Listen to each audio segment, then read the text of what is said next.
Hello dear Leo, welcome back to my channel. मेरे channel पर आपका स्वागत है। ये आपकी नेक्स्ट वीक की एक्सक्लूसिव लव रीडिंग है। This is going to be from October 28 till November 3rd। तो अगर आपका कोई भी साइन सन मून या राइजिंग लियो है then this reading applies to you. अब आपको करना क्या है, you have to ask yourself a love related question.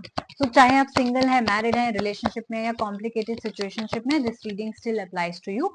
तो आप लव रिलेटेड क्वेश्चन पूछिए, उसका जवाब आपको इस रीडिंग में जरूर मिलेगा। तो चलिए शुरू करते हैं। ओके लियोस, हाँ, so you got the Hierophant, a major arcana card, which means कि मैरिज के चांसेस आपके बहुत ज्यादा बढ़ गए हैं। आप सेटल डाउन होने के लिए रेडी हैं, करना भी चाह रहे हैं शादी। हो सकता है एक्चुअली में आपकी शादी हो रही हो towards the end of October, या आप प्लान कर रहे हो। Let's clarify more.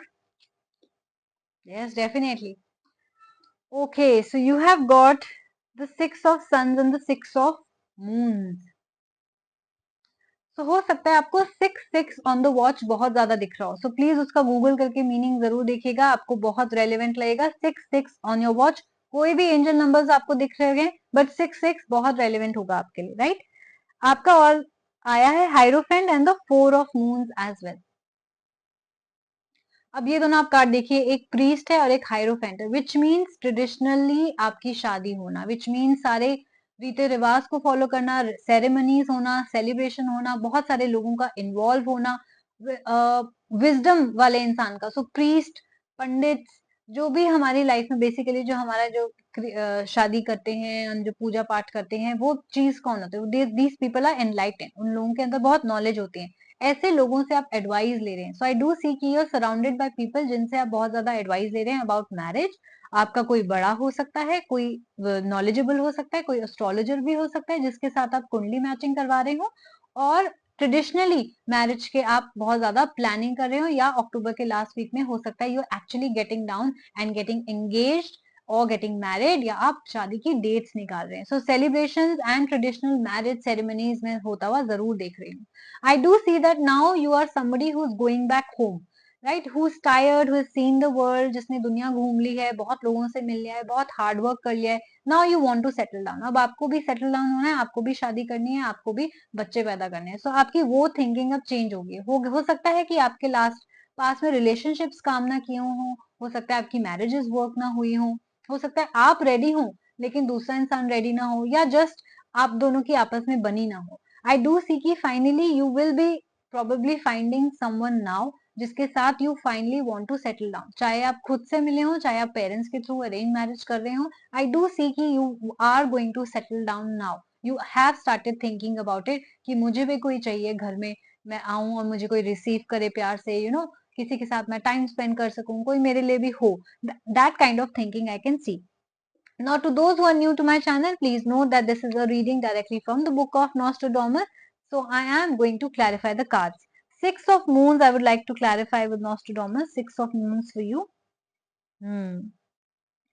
See, usually क्या होता है जब हम जिंदगी में आगे बढ़ने का सोच रहे होते हैं, अपने पर्सनल लाइफ में आगे बढ़ने का सोच रहे होते हैं, तो we always look back to our past relationships, we look back अगर ब्रेकअप हुआ है कि व्हाट वेंट रॉन्ग, शादी नहीं चली तो व्हाट वेंट रॉन्ग।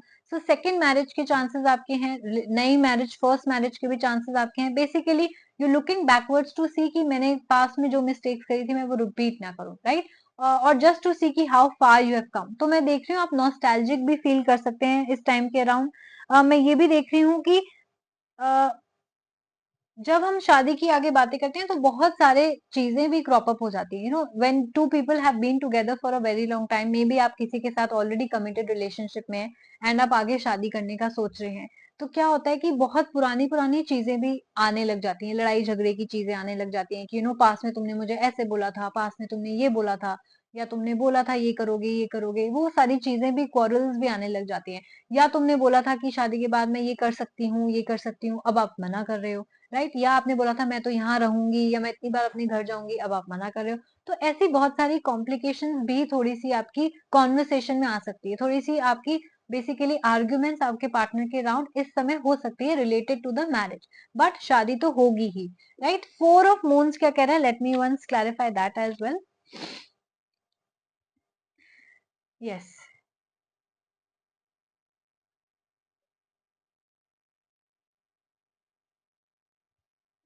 हो सकता है कि शादी का टॉपिक या ये कांस्टेंट आर्ग्यूमेंट्स आपको थोड़ा-सा टायर्ड भी कर रही हो, या शादी का जो घूमना-फिरना, shopping can also be making you tired. तो आई डू फील कि आप फिजिकली और मेंटली थोड़े से टायर्ड फील कर रहे हो इस टाइम के अराउंड, थोड़ा-सा स्टक भी फील कर रहे हो। सकता है if this is arrange marriage specially, then you are feeling very stuck in this relationship. You think कि मुझे सब कुछ अपने पेरेंट्स के अकॉर्डिंग करना है। Some of you could also be becoming bitter around this time कि मेरी मर्जी से तो कुछ हो ही नहीं रहा, सब कुछ पेरेंट्स अपनी मर्जी से कर रहे हैं, या मेरा पार्टनर सब कुछ अपनी मर्जी से कर रहा है।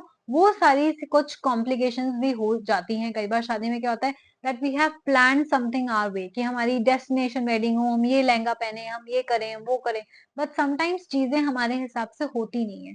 तो ये सारी आर्ग्यूमेंट्स, ये सारी प्रॉब्लम्स, ये सारी आपको प्रॉब्लम्स, इमोशनल प्रॉब्लम्स भी मैं होता हुआ देख सकती हूँ, right? So all that is happening in your life, but definitely marriage से रिलेटेड लड़ाइयाँ, मैरिज से रिलेटेड शॉपिंग, मैरिज से related tiredness, topics, discussions, advice, all these things are definitely happening in your life. Leo, आपकी life आगे तो बढ़ रही है। Now don't think that everything is bad.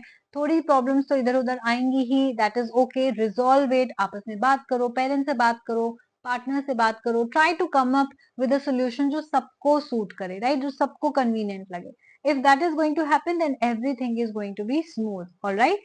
तो अगर आपने मेरी रीडिंग के साथ रेजोनेट किया, then please do like, share and subscribe my channel. मुझे कमेंट करके जरूर बताइएगा कि आपको कैसा लगा, एंड अपना ख्याल रखिएगा। हम जल्दी मिलेंगे। Bye bye.